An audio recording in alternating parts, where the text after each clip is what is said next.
ઘણા બધા લોકો મલ્ટીવિટામિન્સની ટેબ્લેટ લેતા હોય છે અને આવા બધા સપ્લિમેન્ટ લેતા લોકોને ઘણીવાર એવો પ્રશ્ન થતો હોય કે શું આયુર્વેદમાં આવું કોઈ ટોનિક છે કે જેનું રેગ્યુલર બેઝ ઉપર સેવન કરવાથી ઘણી બધી બીમારીઓથી બચી શકાય અને સ્વાસ્થ્યને મેન્ટેન રાખી શકાય।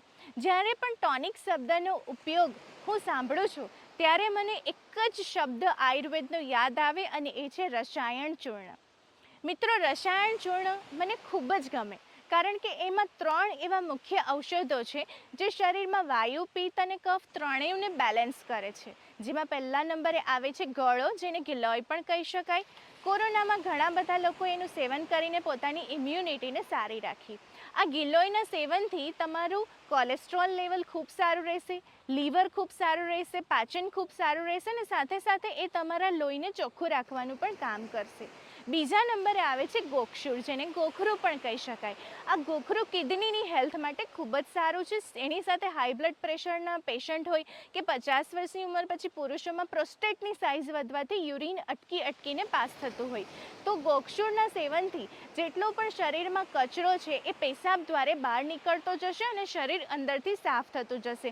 જે લોકોને સોજા આવતા હોય, હાઈ બ્લડ પ્રેશર રહેતું હોય, પ્રોસ્ટેટ વધી હોય અને એવા લોકો જો આ રસાયણ ચૂર્ણનું નિયમિત સેવન કરે તો એમાં રહેલું ગોખરૂ નામની વનસ્પતિ ઘણા બધા ફાયદાઓ આપશે।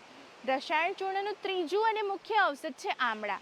આમળાને આયુર્વેદમાં વય સ્થાપન કીધા છે, એટલે કે વયને પ્રસ્થાપિત કરી દેનારી ઔષધિ, વધતી ઉંમરને ત્યાં જ રોકી દેનારી વનસ્પતિ।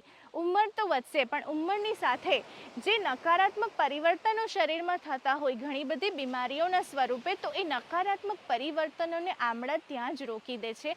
એટલા માટે આયુર્વેદના આચાર્યોએ આ આમળા માટે વય સ્થાપન શબ્દનો પ્રયોગ કર્યો છે।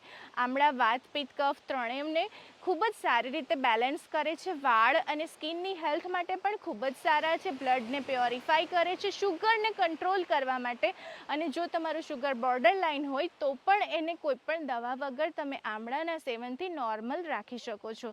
તો આ રસાયણ ચૂર્ણનું સેવન રોજ દરેક સ્વસ્થ વ્યક્તિએ પણ કરવું જોઈએ અને જેને ઘણી બધી બીમારીઓ હોય અને કોઈ પણ દવા લઈ રહ્યા હોય તો આ નિર્દોષ ઔષધનું સેવન દરેક વ્યક્તિ કરી શકે છે।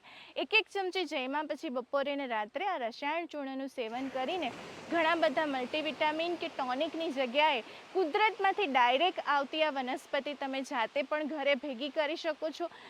કોઈ આયુર્વેદિક મેડિકલ સ્ટોરમાંથી પણ લઈને તમે આ રસાયણ ચૂર્ણનું સેવન કરીને પોતાના સ્વાસ્થ્યને ખૂબ જ સારું રાખી શકો છો।